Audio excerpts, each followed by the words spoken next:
Yn wyneb dyfodiad twristiaeth a raddfa mor fawr, a diffyg seilwaith digonol ar gyfer gwestai, mae'r Llywodraeth wedi awdurdodi'r boblogaeth leol i adeiladu nifer penodol o ystafelloedd mewn tai preifat.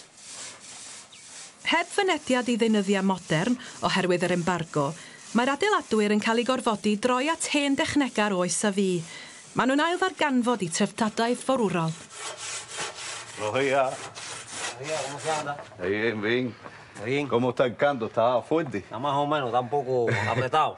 Chicos, ven acá. Aquí, cuando ustedes están trabajando, el canto no aparecen cosas de mar y eso. Sí, sí, sí aparecen, mira, como esto mismo. Nosotros aquí le llamamos huevo. Ah, sí, sí.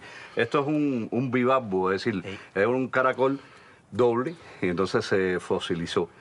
Y de hecho, estos son sedimentos marinos, ¿no? Sí.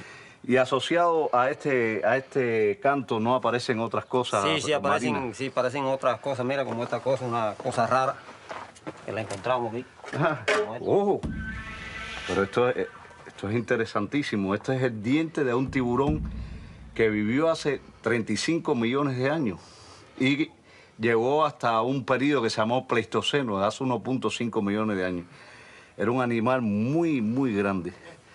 Es una cosa muy interesante, ¿no? Se la voy a mostrar a un amigo mío que es experto en tiburones. Sí. Y de hecho, todo lo que aparece acá, todos los fósiles son asociados al mar, porque todo esto eran sedimentos marinos que formaban los fondos de los mares someros, de donde aparece hoy Cuba. Entonces esos mares, el sedimento fue depositándose y creó esta roca tan típica que le llaman, Kevin, pero esto es un trabajo monumental, ¿eh? Sí, un trabajo muy fuerte. Esto estaba sellado así completo, ¿eh? Este huevo que tú aquí, esto estaba parejo, esto era un piso completo, parejo, completo de arriba. Y empezaron